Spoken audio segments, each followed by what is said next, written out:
Good afternoon, everybody, and welcome to this Chemistry World webinar. We're going to give you a few minutes to let everybody come in, get settled, grab a drink, etc., before we hand over to our guests. And I will use that time to introduce GoToWebinar, which is the platform that we've chosen to use to allow you to interact with our speakers today. So if you've not used GoToWebinar before, it should be broadly familiar. You will see webcams probably on the top of your screen and then a shared screen underneath. There will be presentations today, so you can see them on the shared screen. And you will notice that I've been joined by Rachel Dance, who's from the Cambridgeshire Deaf Association and is doing BSL interpretation for the entire webinar. Now, GoToWebinar allows you to move around, minimize, maximize those cameras. So if you're finding Rachel's services useful, then do feel free to make that camera a bit bigger and you'll be able to make sure you can see her, put her exactly where you need her on the screen. And that should be exactly what you need. The rest of the screen, you'll see the fantastic presentations from our three incredible guests today. So the topic, as you'll see on screen, is about LGBT inclusivity. So today we're going to look at the need to eradicate LGBT plus discrimination and exclusionary behaviour. And this is all supported by the findings in the Exploring the Workplace for LGBT plus Physical Scientists report, which was jointly published by the RSC, IOP and RAS really quite recently. So this is the 6th webinar in our series called Building a Better Chemistry Culture. And we've been focusing on how the chemical sciences can help to support and retain different scientists from a diverse range of backgrounds, in particular this week, of course, LGBT plus individuals. We've also been looking at other aspects of your life as a scientist, so dealing with uncertainty, the benefits of kindness and things like that. And we'll give you a full link to see the entire series of webinars at the end of today's presentation. Now today, an advanced celebration of #LGBT STEM Day, which is a mouthful to say, but a fantastic event to be involved with.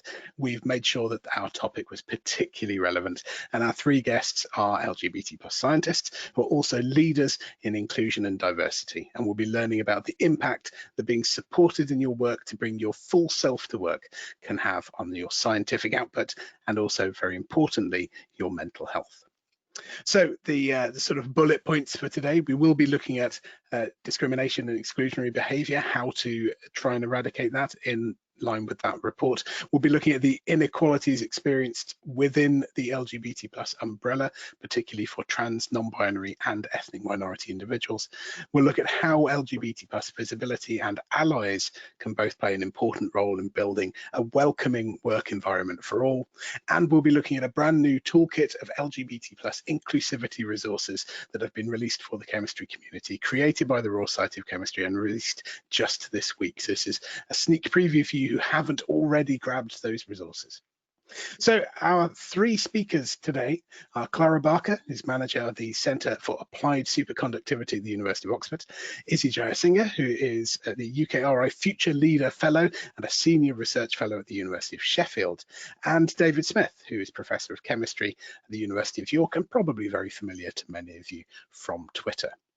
We're also going to make sure that we run a few polls today in order to really get to know you as an audience. So please do engage with those. They're just simple things you have to click on when they pop up. There's a couple throughout the course of the webinar itself.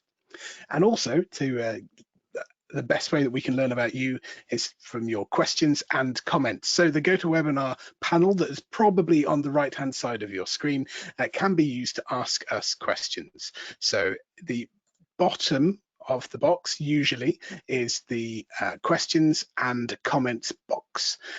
Because GoToWebinar can be moved around, of course, your mileage may vary. So do just get any questions you have at any point throughout the webinar into that questions box, and we will put that to our speakers as we go through. So I think that's quite enough from me, and I can see that quite a lot of people have already come in and got settled. Welcome to those who got here slightly late. What I'll do now is hand over to Clara Barker. So once again, Clara is a thin film material scientist who manages the Centre for Applied Superconductivity in the Materials Science Department at Oxford University. She's chair of the LGBT plus advisory group to Oxford University and the Dean for Equality and Diversity at Linacre College. Also a member of our own, the Royal Society, if not our own, the Royal Society, not the Royal Society of Chemistry, the Royal Society's Equality and Diversity Committee. So let's get Clara up on screen and let's make sure that we can hear Clara before handing over to Clara for her presentation. So Clara, thank you so much for joining us. Before we really kick off with your presentation, we're just going to ask the first of those polls. So very soon you will see a poll on screen. It will take over everything else, so we'll be quiet for a bit so you're not missing Rachel. And simply the question is, have you considered leaving STEM because of a discriminatory climate? So that will be on screen in just a second. And essentially, yes or no, have you ever considered leaving STEM because of the discrimination you faced? So I'll launch that poll in just a second.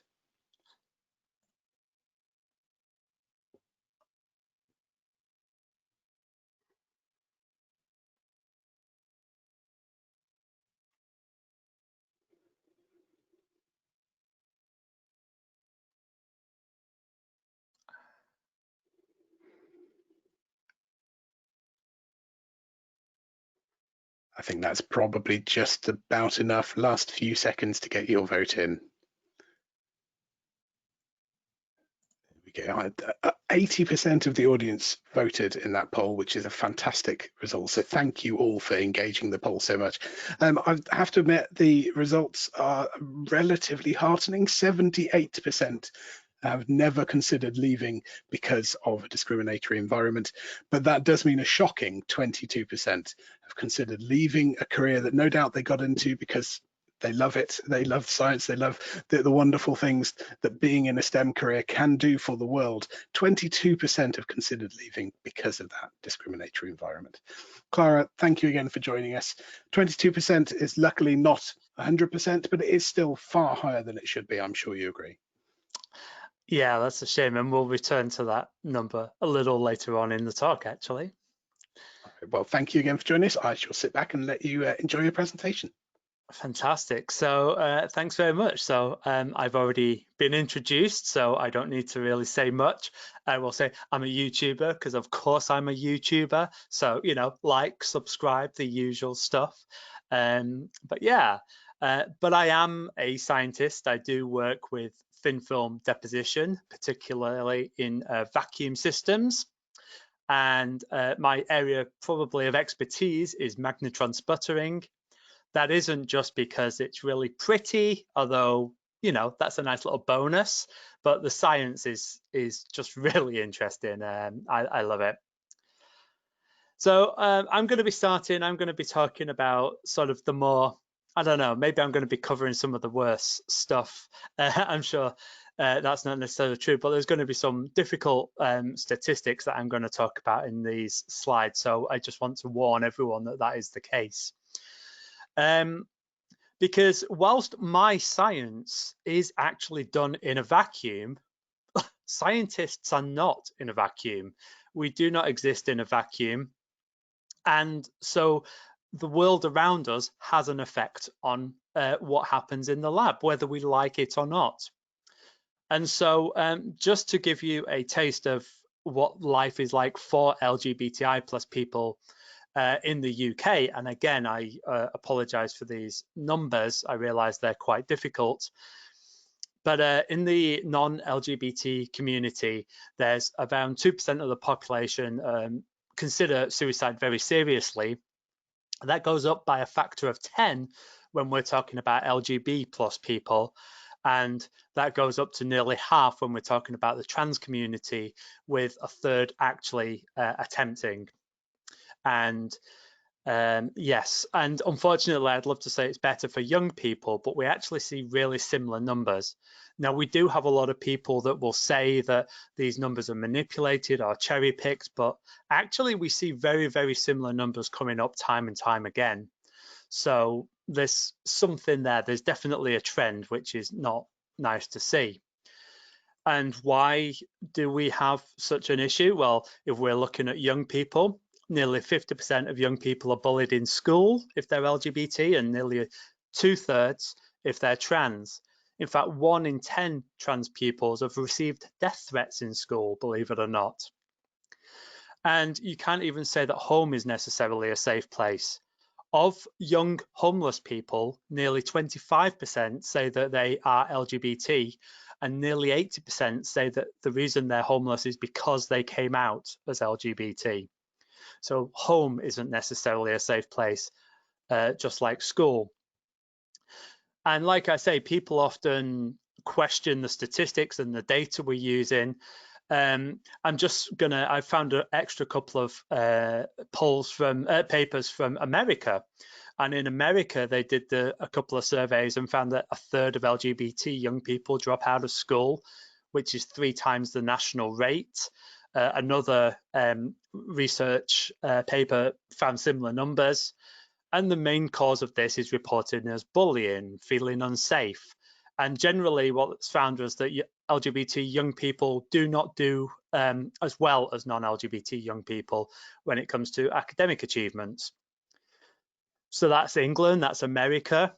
In India, of nearly 400 LGBT youth that were surveyed in this town, more than half skipped school to avoid bullying, and nearly 1/3 dropped out altogether. So I think we're seeing trends here. I think there's something in the data. And of course, we can always say, well, data depends where you get the data from, but we can't underestimate the personal effect. And so I think that sometimes it's good to have testimonies. In Chennai, India, the school bullies started teasing 6-year-old Shemba for walking in a feminine way and graduated to stone throwing when the transgender girl, initially raised as a boy, started wearing girls' uniform aged 10. So Shemba dropped out of school altogether, abandoned her dream of becoming a lawyer, with begging or sex work now a more likely future. Some from the American surveys. I had my choice of the girls' bathroom, my legal sex, or the nurse's bathroom. I was suspended out of school for using the boys' bathroom. We hear testimonies like this all the time, and I should say that I run youth groups in the UK, and we have and I hear on a regular basis that young people are just doing the bare minimum so that they can escape school. School is such a horrible and hostile environment for them. They have no aspiration about getting particular grades. All they want to do is finish. And so, like I say, and these aren't unintelligent young people. These are very smart young people, but because of the experience they have in school, it's important that they just want to finish.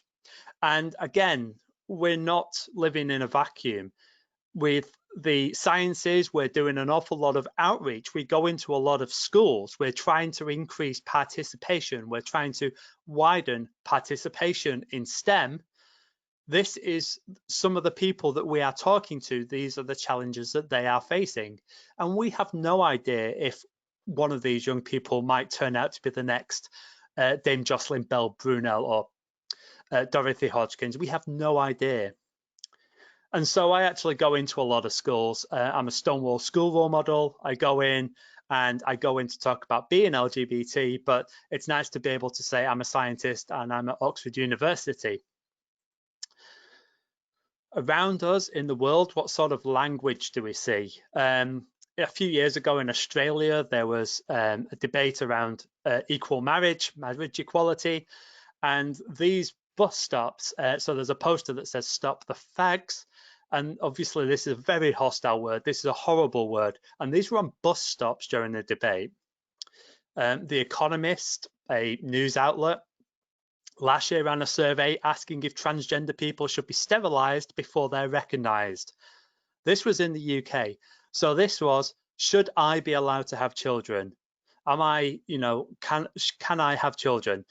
Sounds a little bit like euthanasia. It sounds a little bit like eugenics to me. An MP went on the news last year and said that parents should be able to choose when kids are exposed to LGBT issues.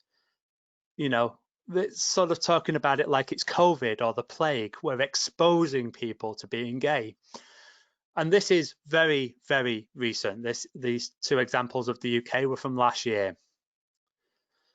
And so, of course, this translates into science. Like I say, science isn't in a vacuum. And we do see an effect of this in the labs. So nearly 40% of LGBTI plus people in STEM aren't out. They don't feel that they can be out. There's been a research in America of US physicists that showed that 1 in 3 physicists were actually told to stay in the closet because otherwise it would harm their careers to come out. And there was another report more recently that showed that on top of race and gender, LGBT students are 10% less likely to enter STEM careers.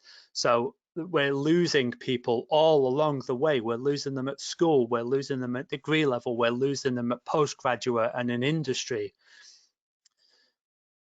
As was mentioned before, there was a big report done by the Royal Society of Chemistry, Institute of Physics and Royal Astronomical Society looking at the climate for LGBT scientists in the physical science, and 30% of LGBT respondents considered leaving science sometimes because of workplace discrimination towards LGBT people, compared to 16% of non-LGBT plus people.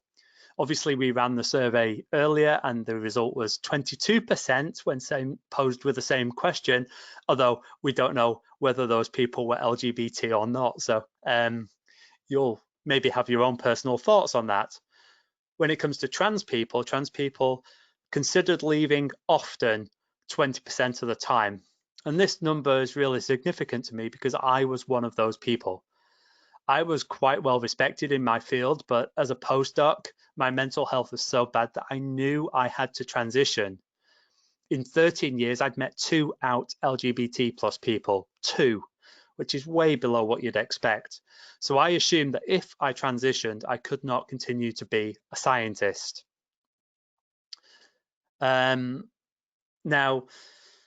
So what that meant was that I was still doing work, I was still doing research, but I wasn't publishing my results because who wants to write papers when you're leaving? And I'd actually signed up for a conversion degree in another field.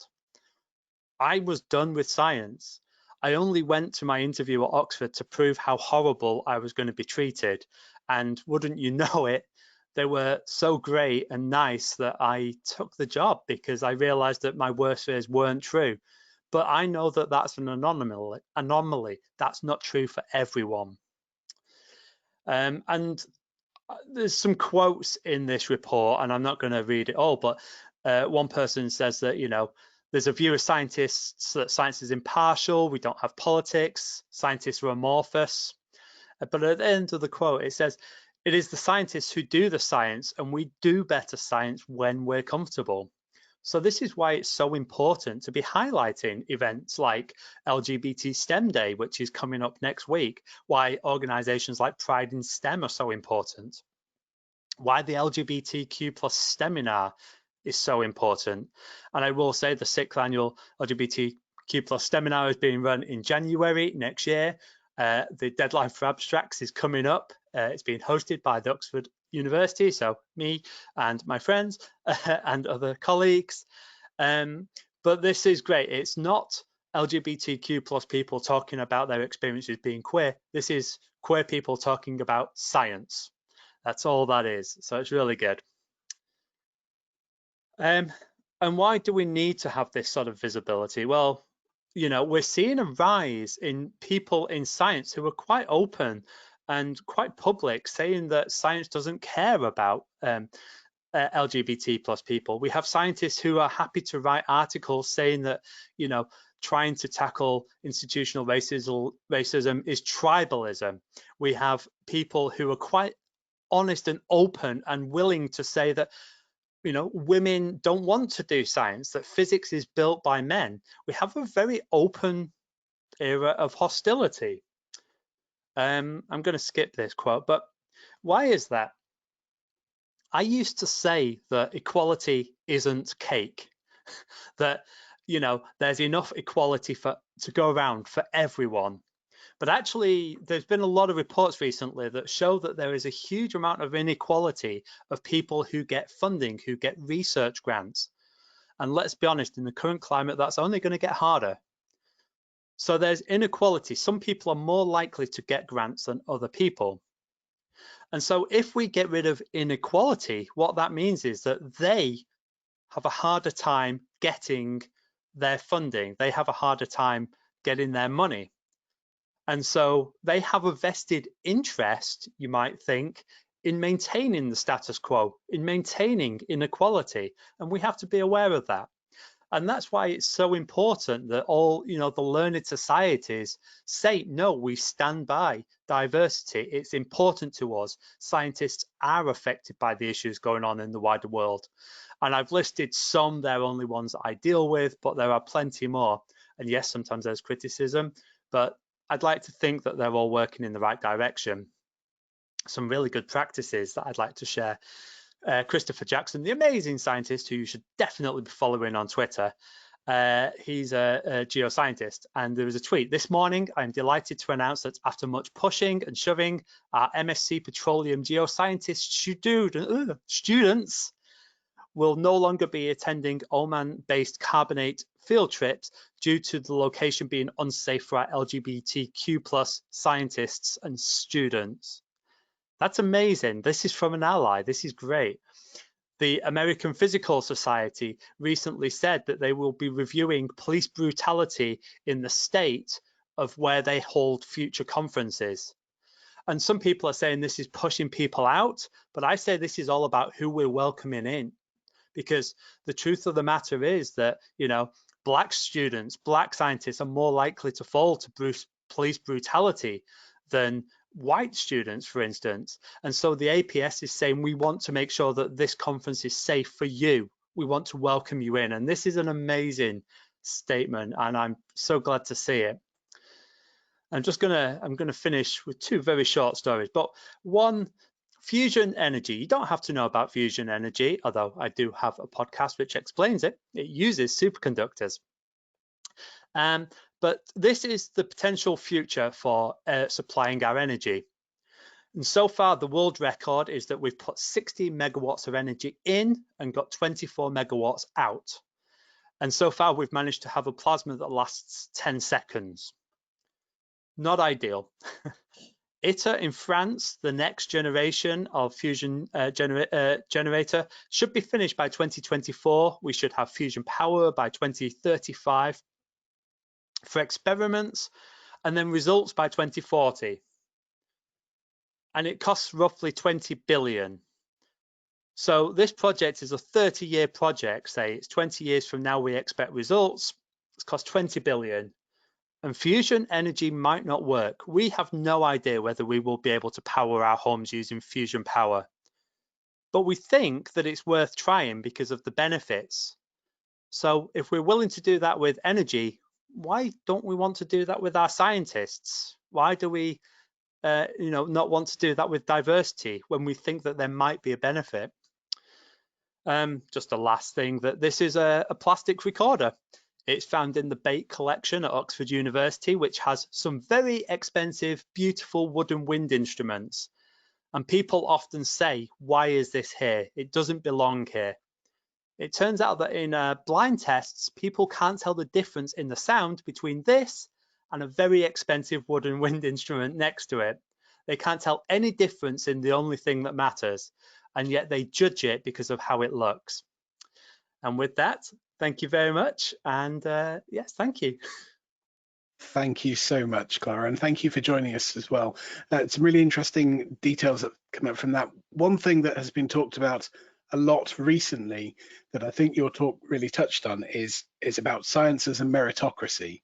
And clearly, if we are living in an environment where LGBT plus people are struggling in school, then the whole idea of a meritocracy falls down, because they're never able to get on the conveyor belt that leads to the measures of merit that we're told are vitally important for science. And so it's key to see this as not an issue for scientists, but as an issue for society, and being more welcoming, more diverse, more supportive from the ground up. Yeah, absolutely. I couldn't agree more. So yeah, thank you ever so much. Clara is going to stick around with us, so any questions you have for Clara, do get them into the questions box at the bottom of the GoToWebinar panel. I can see a question from Caroline that I was going to give you a chance, because it would be a wasted opportunity otherwise. Please tell us a little bit more about your podcast.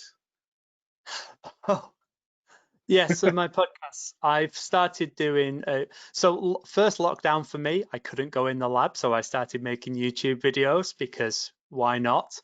And I started doing these longer chats with other scientists. Izzy Jayasinghe is one of them. There's a great chat with her. Chris Jackson is another one, actually. And I released one yesterday that was chatting with Laura and Emrys from the Royal Society of Chemistry, where we were actually discussing the toolkit at length. And so that's available on YouTube, and also there are podcasts at all the usual places for podcasts under Clara Barker. So yeah, that's just a side project, but it's been so heartening to be able to talk to such amazing people. Well, it would be a shame to miss the opportunity to plug it there. So there you go. Go and look up Clara online and pick up all of that fantastic content. Thank you again, Clara. So our next speaker is Izzy Jayasinghe, who's just been mentioned, Senior Research Fellow in the University of Sheffield, currently holds one of the prestigious research awards. That's the UKRI Future Leader Fellowship. And Izzy works towards democratizing technology so that it's accessible to everybody. So speaking of technology, let's turn your webcam on and hand over control so we can see your presentation. Izzy, thank you again for joining us. That looks to be in place. And we should just check that we can hear you as well. I hope you can hear me now. It says I have been unmuted. Let me just put this onto full screen. Hopefully you can see the slides. Thank you very much. Thank you for joining us. I'll leave you to it. Brilliant. Just want to start by thanking the Royal Society for Chemistry for inviting me. It's a pleasure to also be part of this panel. I want to sort of cover 4 things in my talk that I think might be useful, and some points I will skim through because they've been covered really well by Clara. The first thing is that I'd like to introduce myself, my background, and briefly I'd like to talk about what we have as a community in the LGBTQ plus people working in STEM have achieved over the last few years. I want to sort of shift the focus towards using data to improving the culture in STEM and shine light on some issues that are prevalent. And I'd like to sort of end on the importance of representation, particularly in the leadership in STEM, particularly in the UK. So I guess in my research, I'm not a chemist. I don't like to sort of box myself into little groups. I am a microscopist. I trained as a biologist, but these days I work on techniques that allow you to look at structures in the nanometer scale, and so those structures include biomolecules. And a lot of the work therefore builds on physics and chemistry and biology. So I'm just a scientist, if you like. But as a person, I have lots of different identities. So I'm a trans woman, I'm a lesbian, I'm a person of color, and I'm a foreigner here in the UK. I was born in a place called Sri Lanka, and then I moved to New Zealand as a child, and so I have multiple sort of national identities as well. And I think the point I want to make is that I've had a fairly unconventional path to science, because I grew up in a place that was filled with violence, particularly people with certain political leanings, really experienced a lot of violence. And as a gender queer child growing up in that environment, I experienced a number of these things, including physical disciplining and types of conversion therapies. But then growing up in a very different place like New Zealand also meant that I got to learn about LGBTQ identities, different types of diversity. And that's really shaped my approach to science and approach to my job as an academic. I came out as a trans woman when I was a PhD student about 11 or 12 years ago. And I found myself sort of going back into the closet at times during that career path. I eventually felt safe enough to come out at the workplace and present my authentic self only when I first got my faculty position. So there are some stories to be told on those lines. So I just want to briefly outline where these experiences have brought me to. I have worked with a number of organizations.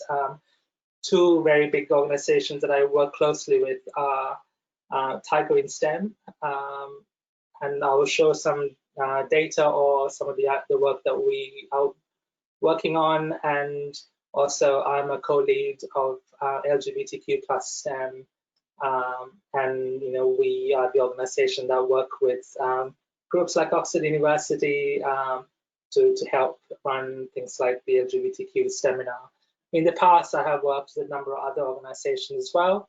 And so what I present today are kind of experiences and observations that have been shaped by the work that's been going on by these groups. So if you look at the last few years, what we've seen is a real boost to the LGBTQ+ community and their visibility in STEM.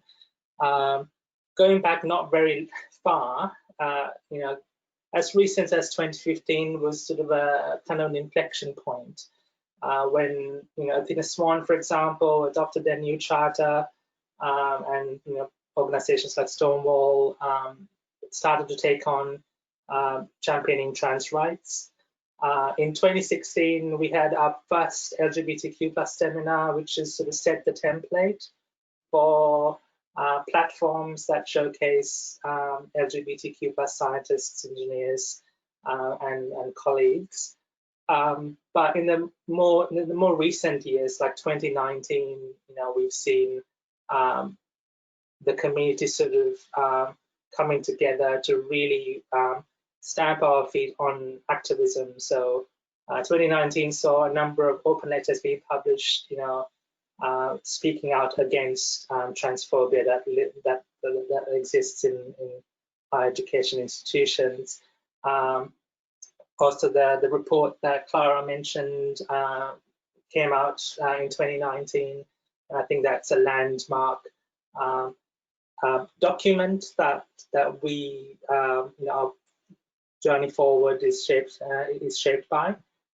And 2020, as painful as it has been, has featured a number of advancements. So the most prominent for me is a number of journals adopting new policies to allow trans, non-binary, agender, and gender diverse authors to retrospectively change their author names. And this is happening as we speak. We've seen, for example, the Office of National Statistics agree to survey on sexuality and gender identity for the first time in the census coming up in 2021. These are all things that have resulted from the activism of LGBTQ colleagues in STEM, in academia. And so they need to be celebrated. But going forward, we still have a small mountain to climb, if you like. I'm going to flash up these points again a bit bigger here. We still have a few gaps that need to be filled. So we still have in academia, in research institutions, spaces for homophobes and transphobes to actually platform hate speech, and they need to be addressed. We still have in universities situations where bullying and harassment and intimidation at the workplace that goes unchecked. Dr. Barker mentioned the issues around travel for conferences or field research. Universities or funding organizations still don't recognize the risks that are posed to LGBTQ people. There are still pay gaps, gaps in promotions and career advancements for an LGBTQ person, a real consideration for someone who wants to come out, in thinking about what the career impacts are for them. And then there's intersectionality.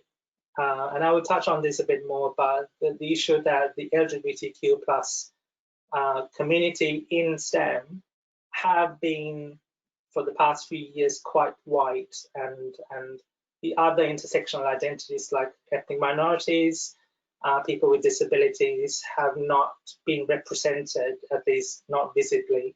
And so that is something that needs addressing. But until recently, we've also lacked data to kind of show the issues that are in our, that in our workplaces and community.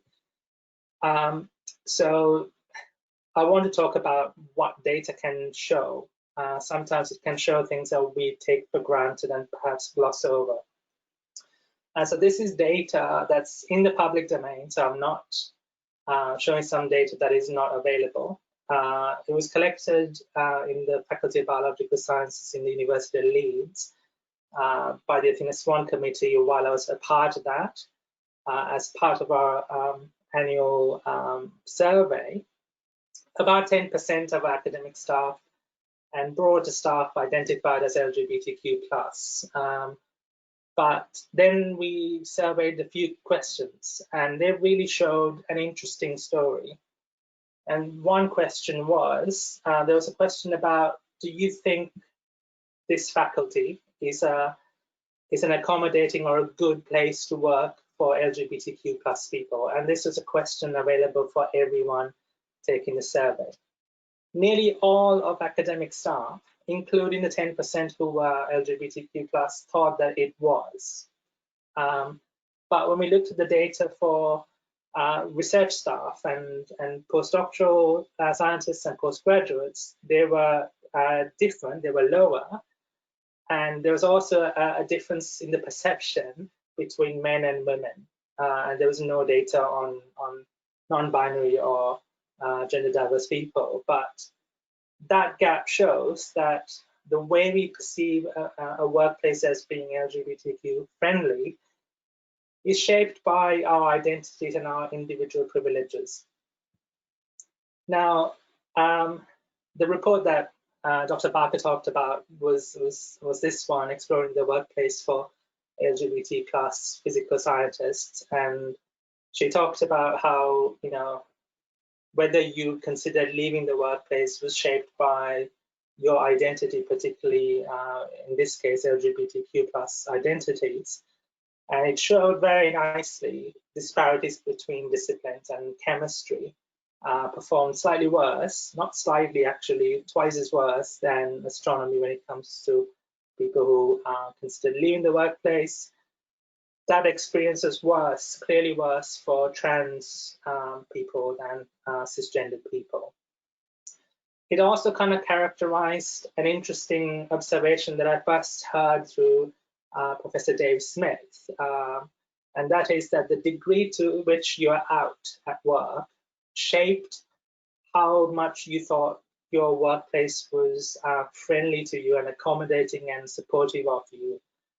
So the more out you were, the more positively you felt about the workplace. Now, so this kind of survey is really important because it was the first time that a survey like that had been carried out in STEM. And it really sets the template for other surveys in other disciplines, not just in physical sciences, but in life sciences and in humanities to be carried out.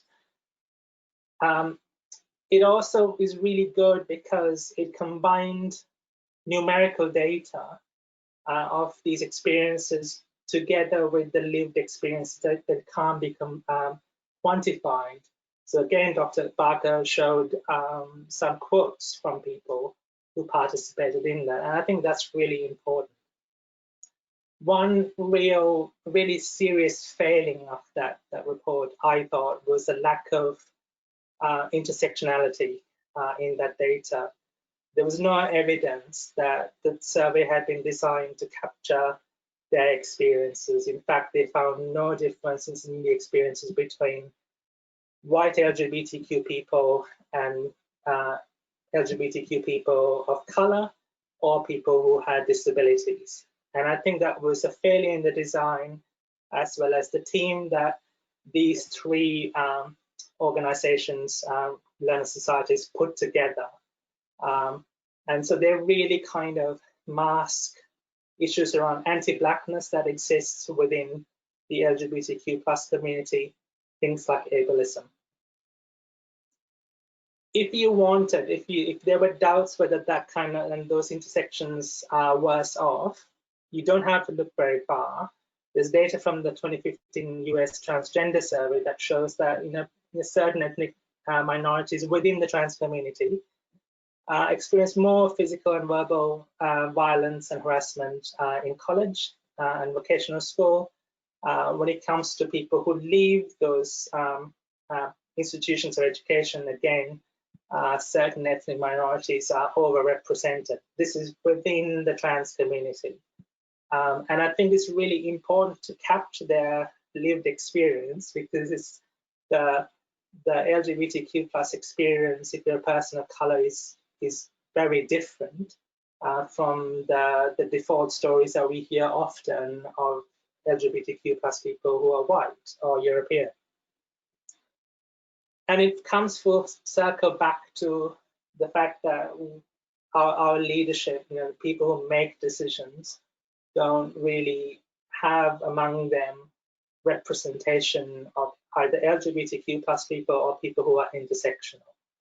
I showed this sort of collage of pictures of the MPs in New Zealand who are LGBTQ plus, and they make up 10% of the parliament in New Zealand.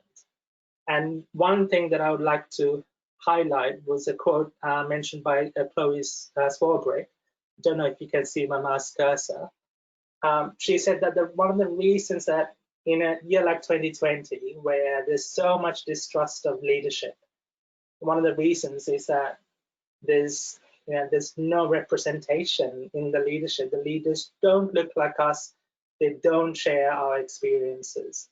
So what we really need to do is have leadership that represents us, out LGBTQ plus people, but also a situation where LGBTQ plus people feel free and supported to volunteer.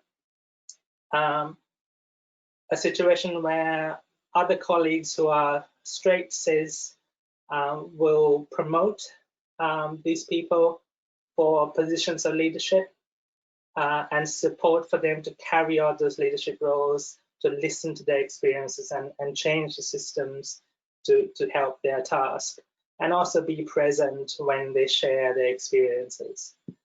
So I kind of end my talk there with a phrase in Te Reo Māori, which is kia kaha yo homa, which is stay strong, my friends, because I think 2020 has been a difficult year, particularly around the pandemic and all the issues that go with working from home and mental health struggles. So we really need to come together right now.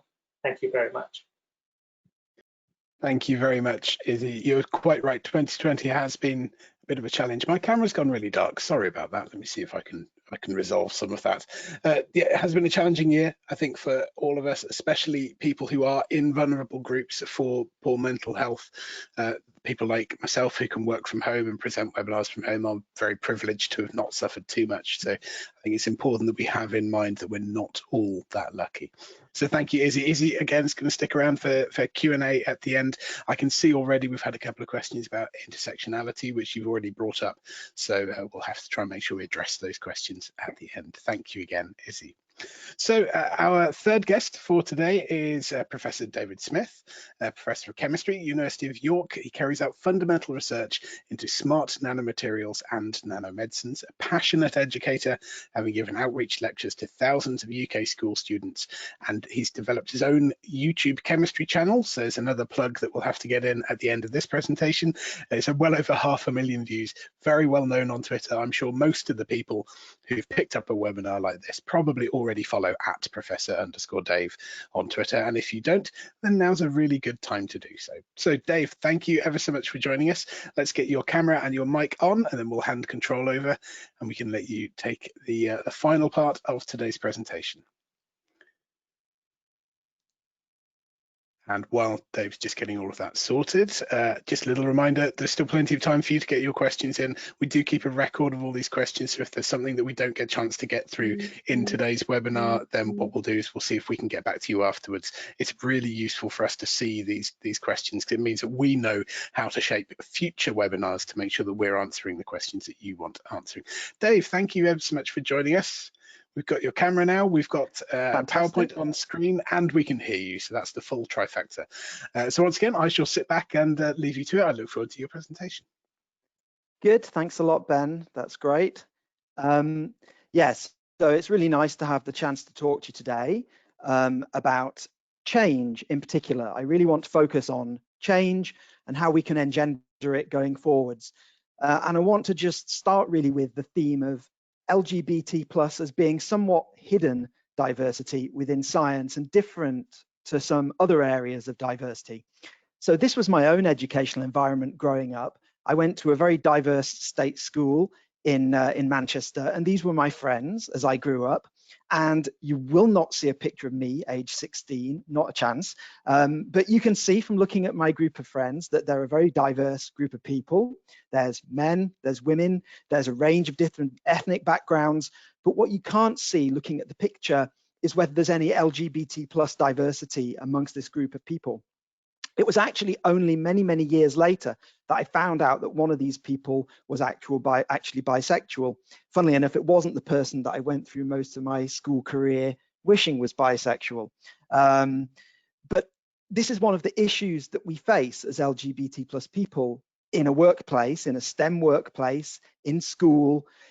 There is no need to be out. You can hide your aspect of diversity. And this leads to very different issues that LGBT plus people face, particularly in the workplace, where many of them will decide to not be out. Clara showed the data earlier on, showing that 40% of scientists choose not to be out in the workplace.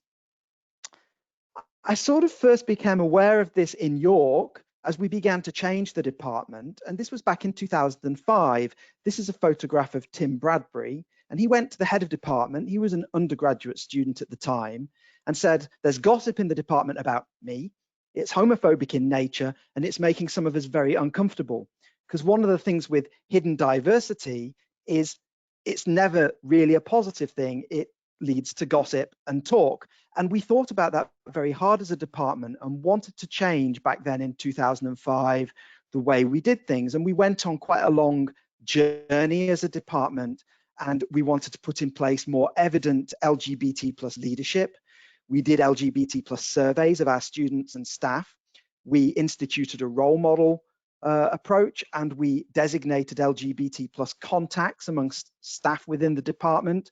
We visibly celebrated pride within the department, and more recently we became involved in hosting the LGBT seminar that you've already heard about from the other speakers. And in about 2014, I wrote an article for Chemistry World, which was one of the first articles in chemistry, I think, really talking about the role of LGBT plus scientists in the discipline. Building on this early work we did to change our department, another undergraduate student came along. This is Alex, and Alex started with us in about 2015. And Alex said the department's not trans-inclusive in its infrastructure, its teaching, its student support, and that we should do better for a department that prides itself on diversity. And we listened very carefully to Alex. Alex was a member of our Inclusion and Diversity Committee in the department, and As a result, we developed a preferred pronoun policy where all of our new students and staff are asked in their first briefing in the department whether they have a preference for the pronoun that's used to refer to them. Alex himself gave Trans 101 training to all of the staff within the department at several staff meetings. That was something that he very much wanted to do. And there's nothing better to persuade staff about the importance of this than seeing one of their own students tell them why it's important. And we developed things like all genders welcome toilets and things like that. And so as a department, we've worked very hard across a whole grid of different aspects of equality, diversity, and inclusion. Some of those are more advanced, some of those are less advanced, and we have an approach to each of those that we try and take as a department. And so one of the things that I want to get across is that change is possible, but change is still very much needed in the STEM sector. I'm aware that I'm very lucky to work in the place that I do that's been focused on ED&I for such a long period of time. If you think about how institutions can change and respond to LGBT plus issues, you can think about a kind of stepwise process. Places can do the minimum, or they can do a bit more, or they can really take a good approach. And some of these items are taken from RSC documents that we're going to look at in a moment. So for example, an institution might have a non-discrimination policy, the red line. They might have a preferred pronoun policy, the green line, or partner policies that include same-sex partners, the blue line. But if they're working a bit harder, they'll make sure that their non-discrimination policy includes explicit LGBT plus examples. It doesn't just reference to LGBT plus, but it builds it into the examples. It will have made it easy for people to change their name or their gender, and it will have diverse families included within their policies, picking the red, the green, and the blue again. And a department really working, or an institution working really well, will have its non-discrimination policy transparently available, so people outside the institution can read and see that policy. When you're applying for a job, you can see what they stand for. They'll be recognizing non-binary genders and having systems that can cope with that. They'll have policies that include explicitly adoption and surrogacy and some of the perhaps less traditional ways that LGBT plus people put together their families. And thinking about instituting change and coming out of the survey that the RSC did in 2019, the RSC wanted to develop a toolkit of resources to help everybody in the community to do that. And so I'm really excited today to be able to launch the toolkit for the RSC. It went live online yesterday, and these are 6 of the brochures that have been produced by the RSC. There's one empowering you as an LGBT plus scientist, one about being an ally, one is a guide for employers, one is specifically targeted at teachers, one is about trans-inclusive workplaces, and the final one is about international mobility for LGBT plus scientists. And we thought this would be a really good chance to run another little poll, and we were going to ask you, of the first 5 of those, which ones you'd most like me to dip into and just show you a couple of things from very quickly. So I'm going to throw back to Ben, I think, who's going to introduce the poll so we can find out what you'd be interested in looking at next. Indeed, yeah. So exactly as Dave has said, we want to know which of these we should take a deep dive into. So we will launch a poll in just a second to say which one would you most like to learn more about? Is it empowering you as an LGBT plus scientist? Is it practicing active LGBT plus allyship? Is it embedding LGBT plus inclusivity in the scientific workplace? Is it supporting LGBT plus teachers? And we haven't really talked an enormous amount about the educational establishments. I think we've been focused more on research, so maybe that's the one you'd like to know more about. Or finally, is it building trans-inclusive scientific workplaces? We're going to share that poll in just a second, and as always, we'd love to know a bit more about you and what you're interested in. Poll coming up now.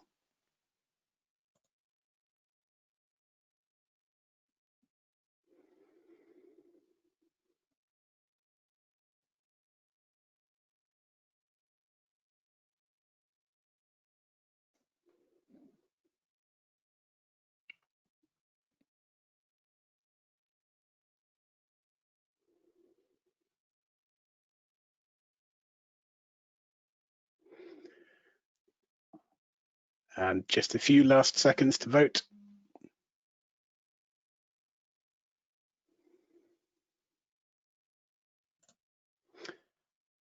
Okay, and we're back. So I won't share the results on screen so that we can all still see Rachel, but I can tell you that unfortunately, we've got a tie in second place.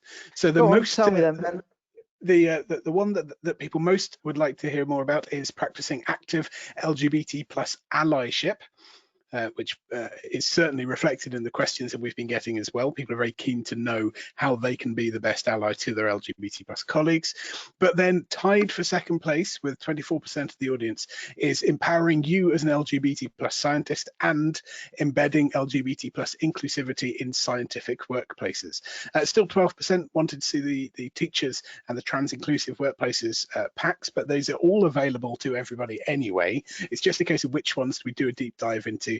So yes, allyship comes in at number 1. It's not a lot in it though, it's 28%, and then 24% for both empowering you and the LGBT plus inclusivity in scientific workplaces. Thank you everybody for voting in the poll. Dave, I'll let you take your pick of which of the top 3 you'd like to talk through. Thanks, and you'll throw control back to me, I guess. Yes, I have it. Great. So we'll start off taking a look at the allyship poll. So allyship document. So I'll just click on that. And this is just some of the things that you'll find within the active allyship resource. So there's a discussion about being an advocate and how you can help LGBT plus people advocate for their own rights. It's very important in equality and diversity that all of the work doesn't always fall on the LGBT plus community to do things themselves. It's also about self-reflection. If you're going to speak up on behalf of LGBT plus people, it's important to realize you won't always get it right. And sometimes you'll get things wrong, and sometimes you'll think things that are incorrect. And it's got some tips on how to reflect on your own attitudes and the way you think, and how to listen to members of the LGBT plus community to become a better ally. And finally, and most importantly, in my view, it focuses on bystander intervention. At what point do you step in as an ally and say, well, actually, for example, I noticed our boss referred to you with the wrong pronouns in our meeting this morning. Would you be comfortable with me sending her an email to flag the mistake? Would you prefer me to verbally correct her straight away if it happens again? Maybe it's about stepping in an occasion where you see homophobic abuse going on. So it gives you tips on how to be an active bystander and help LGBT plus people. I'll take a quick look also into empowering you as an LGBT plus scientist, just to say it focuses on knowing your rights. It focuses on solidarity and how LGBT plus scientists can stand and work together. And it also gives you advice on self-care and resources for support as an LGBT plus scientist. So it's about knowing your rights, using your rights, but realizing it's not just about you. In terms of doing that, there are plenty of resources to help. And the one I'd particularly want to flag up is the RSC's bullying and harassment support line that's available for all chemists who can use to contact and get advice and discuss any aspect of bullying and harassment that they might face.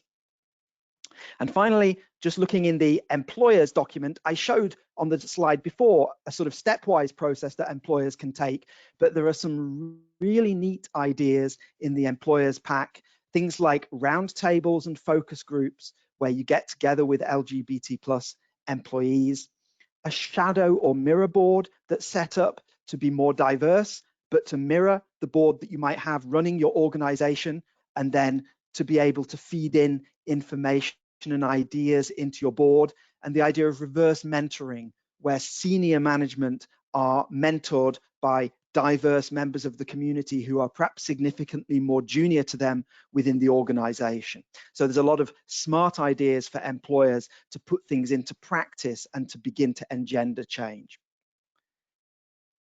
There's also, within the toolkit, a series of posters that you can use to display around the place. There's an LGBT plus glossary that's very useful, and there's a set of pronoun stickers that you can print out and use for meetings when we get back round to having real face-to-face meetings again, to enable LGBT plus and all people to represent their gender.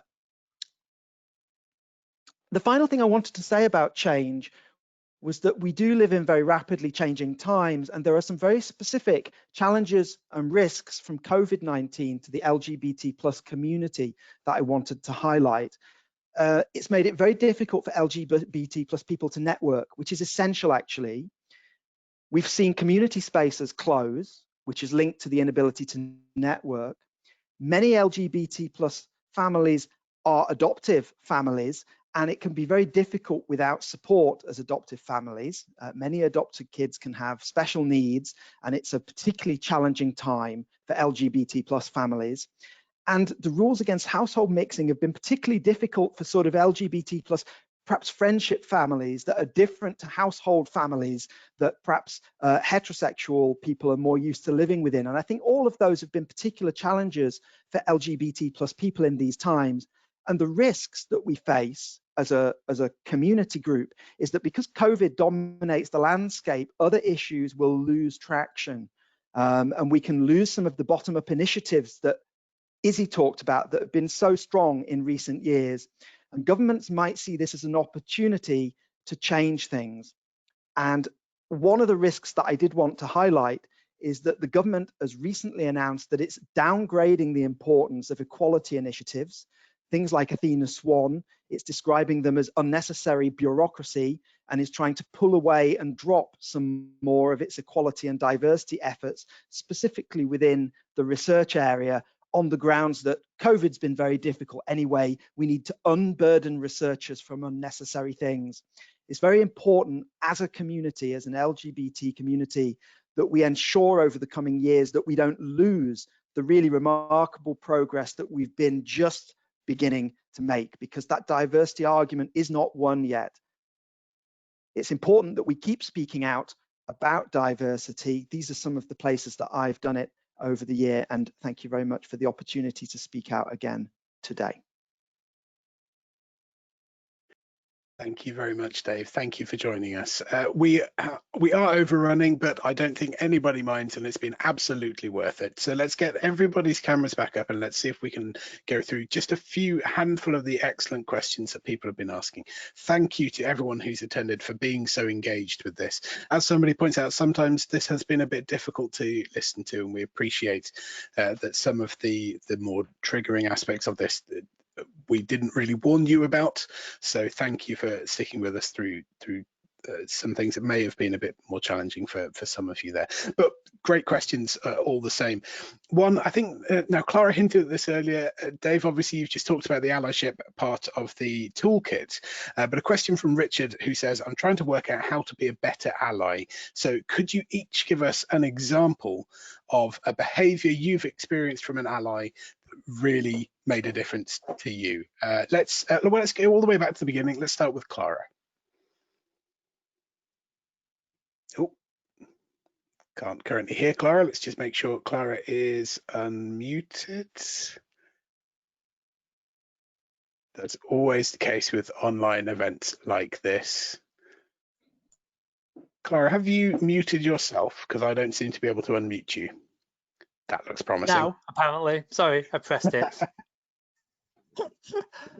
Thank you. So I think one of the best things, I mentioned my group and how I was dropping out of STEM, and I came to interview at this group and it changed. It literally changed my direction. It changed my career and my future in many ways. Nobody here would have heard of me if it wasn't for that.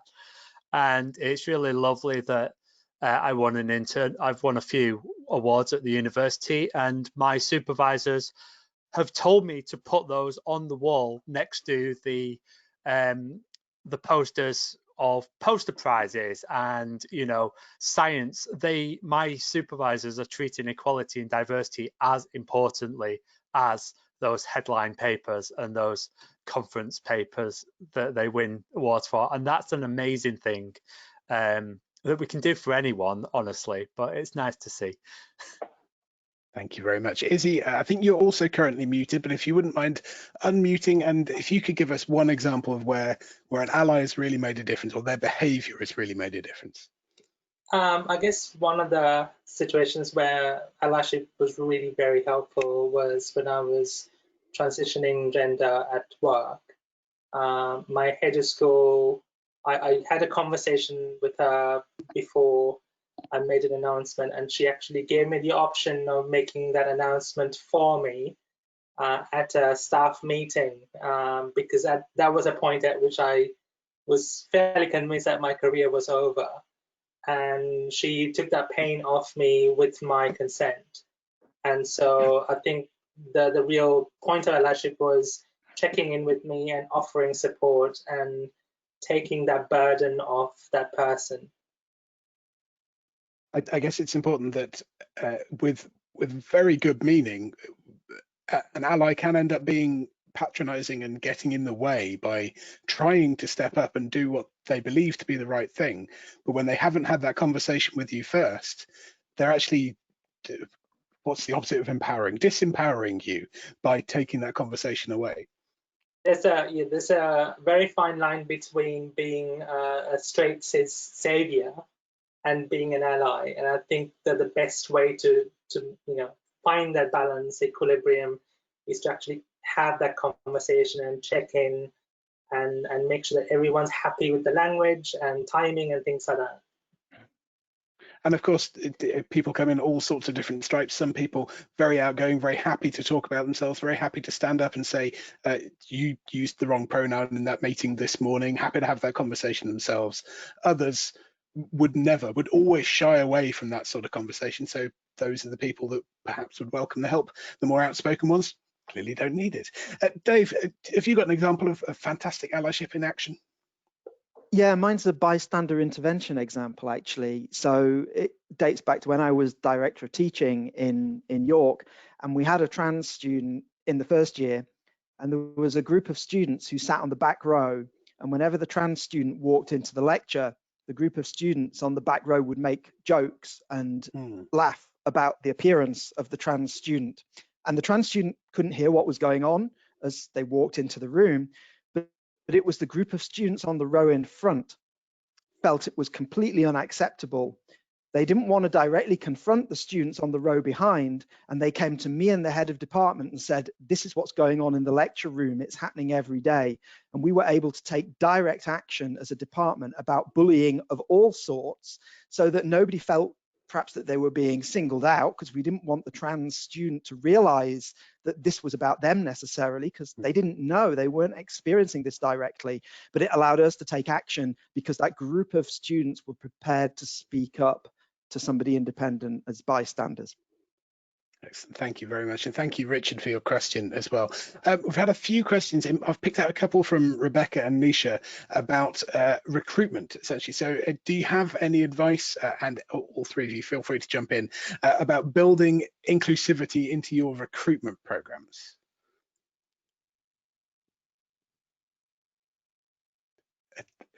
I'm hoping that everybody's just quiet there, not that everybody's camera's frozen. Yeah, Izzy, no. you seem to be primed to say something there. Do you have any advice for making sure our recruitment programs are inclusive? I think that we have the usual lots, like unconscious bias training and things like that. But on top of that, I think the basics are that universities or any organization should adopt a trans inclusive policy. And have guidelines for how to interpret that policy alongside it, and make sure that the interview panel is trained and briefed on those policies. Clara, anything to add? Yeah, I think it's just being aware of all these different things. It isn't up to the black person in the room to notice that all the applicants are white. Obviously, if you've got a CV, you don't know whether that person's LGBT, they've got a disability, what their race is, you have no idea off a name. But it shouldn't be up to the one person with a disability to be calling these things out. We all need to do this. And I made myself a little bit unpopular in a meeting for doing just that yesterday, but it was important to me, and I was angry and because of that. And so it's just being aware of all those different diversities. It's not just about making my life better. I almost feel like my scientific career is pretty much not going to get any higher. It's about making it better for those that are following us and those around us, and that's the important thing. I think those of us who do have that privilege have to be willing to ruffle some feathers to lend that privilege in order to make sure that the next generation don't upset people in meetings when they point these things out. Dave, any advice for recruitment processes? Yeah, one of the things we've done as a department for particularly academic staff recruitments is we have an unconscious bias observer at each stage of the process. Their role is not to be involved in shortlisting or interviewing or decision making. Their role is actually to observe the panel, how they're discussing the candidates, how they interact with the candidates when it's the interview day, and to point out to the panel, are you aware that you've all spoken to that candidate for much longer than you've spoken to that candidate? Are you aware that when you were shortlisting, you talked about those candidates for 10 minutes each, but that candidate only got 2 minutes of your consideration? Are you aware that your shortlist contains no ethnic minority names, whatever it might be? So we have an observer of unconscious bias who sits in particularly for the high stakes recruitments. We've been very fortunate at the RSC in that they've been very supportive of us undergoing things like unconscious bias training, and it's not always a comfortable thing to do, but I found it really useful. And again, not everybody's lucky as we are to work at somewhere like the RSC or Oxford. Certainly sounds like they've been very supportive, and so just these. They're not big changes to your HR procedures that we're looking at. Go ahead, Clara. Yeah, I think it's one thing. I think people always feel attacked when you call out their shortcomings, and we have to start realizing that it isn't an attack. It's just a chance to learn. As educators, we want to learn. I got something very wrong with race earlier on in the year. It was called out, and I was upset by it. I was hurt because I realized my own biases, and that was important to me. And I hope that I learn from that and I don't repeat those mistakes. But so many people I see feel that if you call out mistakes, they see it as a personal attack. And like I say, I make mistakes. I'll make mistakes around trans people. Nobody's perfect. I'm one person, but we can't feel attacked by that. It's how we respond to the mistakes that we make, isn't it? That's what really sets things apart. We're overrunning, but there's still great questions. So if you three are happy to stay, let's see if we can squeeze a couple more in. So we've got one from Matthew who says, what advice do you have for addressing underrepresentation of some LGBT plus identities, even within the broader LGBT plus networks and activities that we do? Clara, you're nodding greatly there, so I'll let you have the first say. Oh, sorry. Well, mostly because I'm well aware of this and I realize it's an issue, and I'm not entirely sure. It's still learning, and so the big thing for me is making sure that I am consulting my friends, making sure that I'm consulting people from other backgrounds. Earlier on, Izzy mentioned Tigers in STEM, which for me has been a huge resource. I'm proud to be a Tiger, but it's an amazing resource because I can talk to someone there about race, and also we have intersectional people there as well. If I have a question about disability, I can go and ask someone, and I can ask the question and I know I'll receive an answer without judgment, and hopefully I'll be able to implement that. But it's hard, and I've got a long way to go. I know that. Izzy? Sorry, I might have a small monologue on this. Three key points. One is positive action. So if you are running an event or something like that and there are not enough representation in some of the intersections, go out and take action to bring them forward. The second is take down any kind of systemic barriers against them. If there's something about the language, if the language is a bit white and a bit colonial, address it. And the third is don't go along with the way it is. Really sort of have open discussions, and as Clara said earlier, be prepared for the discussions to be really honest. Don't go in there being prepared to get hurt or offended when those people speak their truths. Yes, these are difficult conversations, but tone policing is not helpful in these situations. Thank you very much. David, anything to add on that one? I mean, Izzy's really the expert, and I have little to add. I think I'd just say one area where there is a real lack of representation is in bisexual scientists in particular. You know, I mentioned LGBT plus being a hidden aspect of diversity because there's no need for us to declare it.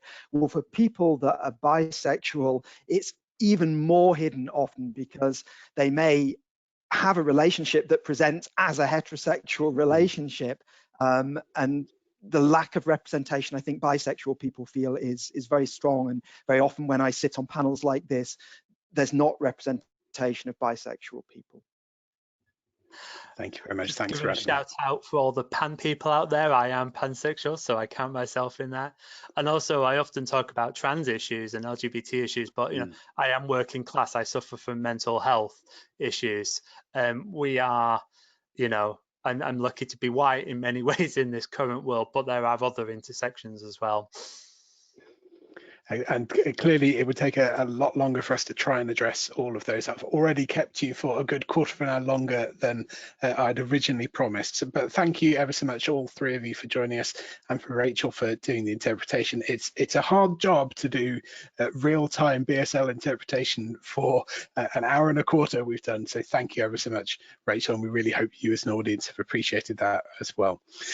So just to flag up a few resources before we go, we've mentioned them a few times today, but there are a few things that links that you may want to take down before you head off. Also, if there's anything that you missed or if it's not on screen for long enough, we'll send you a link to the recording so you'll be able to pick these up and just pause it and copy down anything you need. But that toolkit that was launched yesterday, you will be able to find at rsc.ly/lgbt-toolkit. There's also the report that we've mentioned a few times and the link for that there. I've got a few more resources to share as well. The Chemist Community Fund are involved in helping chemists all over the world with problems big and small. We know we've had, for example, they've helped some people to get back to their home countries when they were trapped when the first COVID lockdowns hit. They've helped people deal with bereavement. It's a fantastic resource that makes those of us who work at the RSC are very proud to be involved with the Chemist Community Fund. We've talked about the bullying and harassment hotline as well. That number is on screen, along with the non-sort of chemistry specific phone numbers that you may find you may need to call upon at some point. The Samaritans there and Shout and Switchboard. So just grab any of these resources as you need them. They are there to help you, and we do encourage you to take full advantage of that. As I said earlier, this is actually the last in the current series of the Building a Better Chemistry Culture series of webinars. The link there on screen now will allow you to find the entire series. This recording will go up onto YouTube and will be put, you'll be able to find it at that link as well. So if you missed any of them, you want to go back and look at the topics that we've tried to cover, inspired partly by the issues that presented themselves when people went into lockdown. We looked at kindness, we looked at the challenges and opportunities within flexible working, how to manage isolation if you are, for example, locked down on your own or a long way from your friends and family. We looked at tackling bullying and harassment, and looked at the issues that stem from change, uncertainty and resilience. And of course now the LGBT plus inclusivity webinar will join the series. We've got a question in the follow-up survey at the end of this that will also come out in email. If we were to run another Building a Better Chemistry Culture series, what are the big topics that you would like us to try and address? What do you think we need to discuss? Where do those conversations need to get started? Finally, from me, it's just a handful of thank yous to Clara Barker, Manager of the Centre for Applied Superconductivity at the University of Oxford, Izzy Jayasinghe, who's a UKRI Future Leader Fellow and Senior Research Fellow at the University of Sheffield, and to Dave Smith, Professor of Chemistry at the University of York. Thank you so much for joining us. It's been a really, really useful and hopefully enlightening hour and a bit. I also have to say, again, a huge thank you to Rachel Dance, Cambridgeshire Deaf Association, who's joined us for this entire series, and it has, we believe, made a difference. Let us know if you'd like us to do more of this sort of thing in more webinars, events and so on, and we will do our best to make sure we can support that. I also have to say a huge thank you to Laura Reyes and the RSC Inclusion and Diversity team, without who we wouldn't have been able to put this series together at all. They've been excellent at finding the right topics, the right guests. Dave, Izzy, Clara, you've been working with Laura quite closely throughout this process, and I know that she's a delight to work with, so I have to say a huge thank you. And to Chris Pink and Francis Addison, who are from my team at Chemistry World. Chris been making sure everything runs smoothly with GoToWebinar. Francis has been answering your questions in the background. They've been an absolute asset, an essential asset to this entire series. So thank you once again to everybody. I'm Ben Valsler, Chemistry World's digital editor, and we'll see you for another Chemistry World webinar. Thank you.